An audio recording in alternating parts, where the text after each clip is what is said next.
Hey, what's up, guys? Hey, what I want to touch on tonight is the developing case down there in Oklahoma, the Noah Presgrove case. The host of the party has recently come out, but here's what's weird: is not answering any specific questions from the media or anybody else.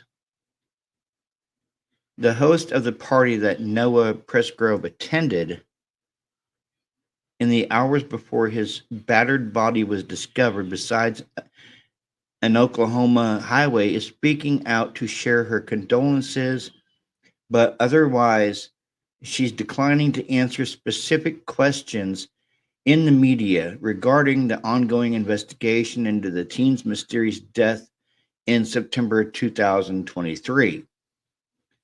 The attorney representing Avery Howard, whose 22nd birthday bash at her home in Terrell, Oklahoma, was attended by dozens of teens and young adults, including 19-year-old Noah, says in this week's People cover story that she and her extended Wilcoxon family are working with investigators.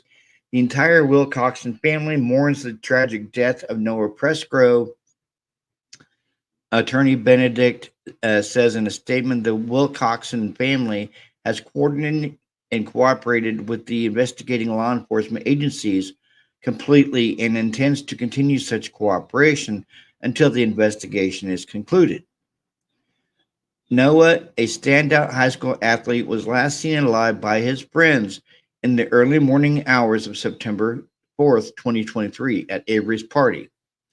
Some of the attendees had been drinking and went hog hunting in an ATV side by side owned by Jack Newton, Noah's best friend. Jack tells People, but the soiree got rowdier as the evening progressed and more people began showing up, around 3 dozen at most, according to Jack. By 2 a.m., Jack says he had gone to sleep in a bedroom in the house, but about an hour later, Noah got the keys to his ATV and went for a ride with several others. After tipping the vehicle over on its side, Noah returned to the house not long afterwards, cleaned himself up, and ended up having a disagreement with two young women at the party, whom Jack was later told felt he had gotten too close to them. That made him mad, says Jack, who notes that his version of events is based in part on secondhand information from others at the party. He told her, one of the women, that he was going to go cool off, to just walk around and cool off. Noah was last seen leaving the house and disappearing into the night at 3:30 a.m., Jack says. By 6:15, local authorities, acting on two 911 calls from motorists on nearby Highway 81, found Noah's body about a mile's drive from Avery's house. Noah was naked. The base of his skull had been split in two. His spine was fractured, and an 8-inch head wound peeled back part of his scalp to the bone. Okay, that right there. Um, Clearly, he was beaten to death by some type of blunt force object. But what kind of object could do that to a person? And maybe an axe handle or something like that. But it all stems back to those two young females he had a disagreement with. It's just weird, guys. He was lying on his side. His knees were kind of pulled up to his chest a little, says Jack. Clearly, he was in a fetal position, and he was trying to defend himself somehow, maybe from getting hit with something. who was heading out to go fishing when he spotted his friend's body on the side of the road of the highway before sunrise, noting that Noah was right by the white traffic line off the rural roadside. His body could have been dumped there because I mean, how do you figure him being naked and him not having any clothes on? Somebody could have dumped his body there. Oklahoma State Police, who are continuing to investigate the death, tells people that they don't believe the Comanche, Oklahoma native was murdered, but have otherwise not publicly commented on exactly what led to the fatal blunt force injuries. Well, if you go back to those two 911 calls by the two motorists, one thought it was a deer laying on the side of the road, and then another thought the same until he stopped and looked in his rear view, and then he realized it was a body.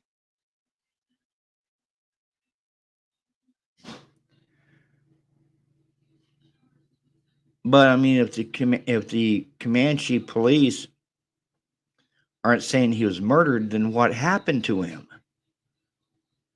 Something must have happened to have such devastating blunt force trauma.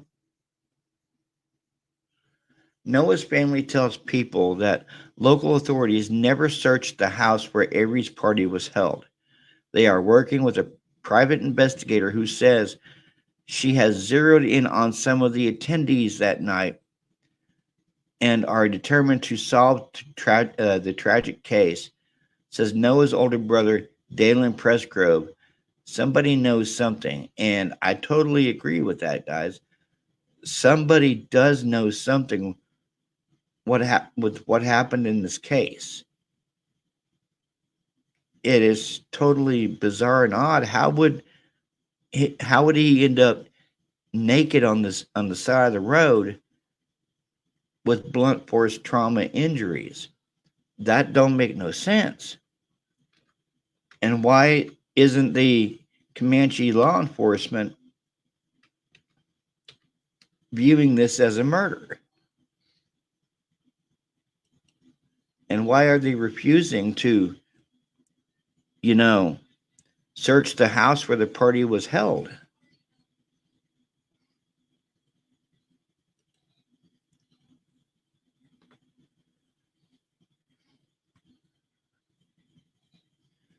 Noah's Presgrove's body was already covered with a sheet when his brother pulled over to the side of the highway on Labor Day 2023. After learning the teen had been found dead, but walking up to the Oklahoma investigators already at the scene, Dalen Presgrove says he could still make out his brother's form curled up in the fetal position underneath. There was blood on the road next to his head and seeping through the covering. Dalen tells people that there were also teeth laying near him, and some shorts were folded and placed on the side of the road. On Monday, April 29th, the Oklahoma medical examiner said in a one-page summary report obtained by people that Noah died of multiple blunt force injuries, but that the manner of death is still unknown. Although the Oklahoma Bureau of Investigation previously called the teen's mysterious death suspicious, authorities confirmed to people on Thursday, May 2nd, that they won't be investigating his death as a murder.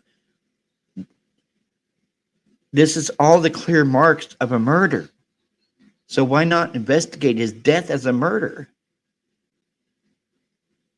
He was in the fetal position. Blunt force injuries. The blunt force injuries were so brutal, part of his scalp was peeled back to his skull. and his spine was severed. Something happened at that house. I'm telling you guys, something happened at that house. And why won't the Comanche PD search that house?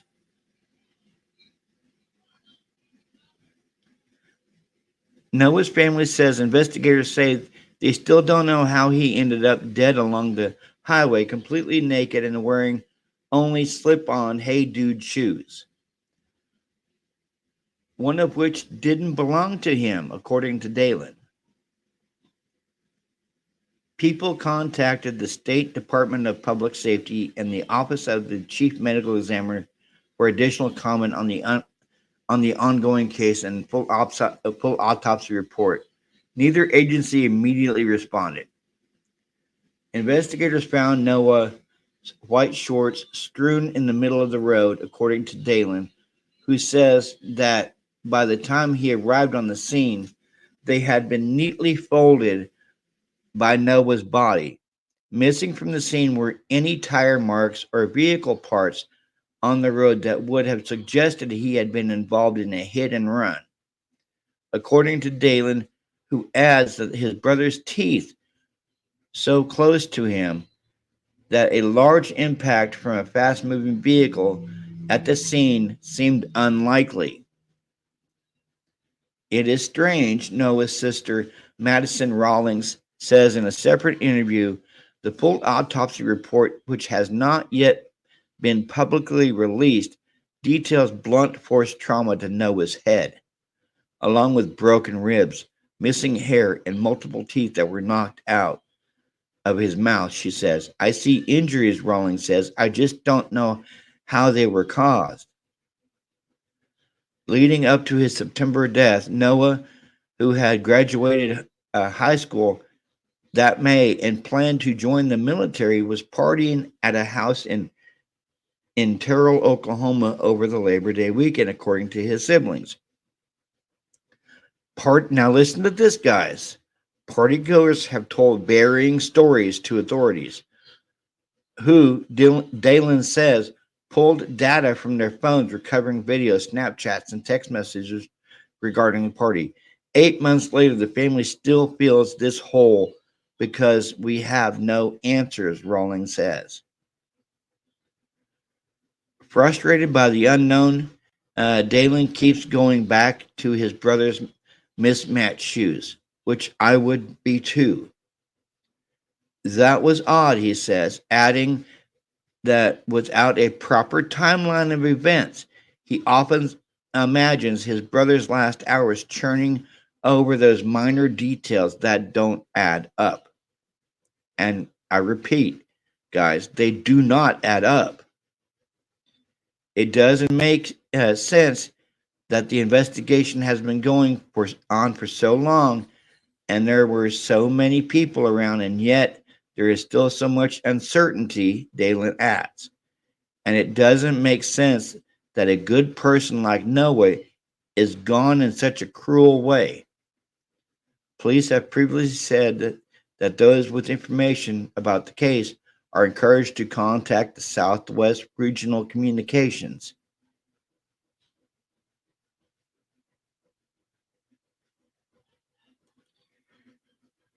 Yeah, I will be getting to the bottom of this case, guys. I just heard about this case last night, and it's looking to be a very serious case. I mean, for real, why is the Comanche, Oklahoma Police Department not ruling this a murder? It is clearly and obviously a murder. Blunt force injury, broken ribs, severed spine. And how did Noah become naked and found along the roadside? That's the part that don't make no sense. It somehow ties to those two young women that he had that disagreement with, that claimed that he was too close to them. Could they have contacted their boyfriends? Could their boyfriends have done something? And why isn't the police searching Avery's house? They refuse to search that house. Why?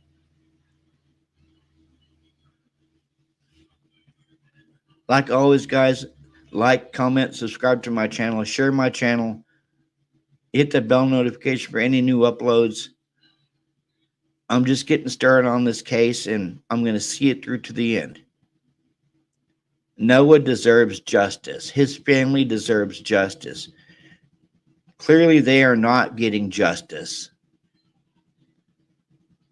You guys have a good Monday night, Tuesday morning. This is TCC out.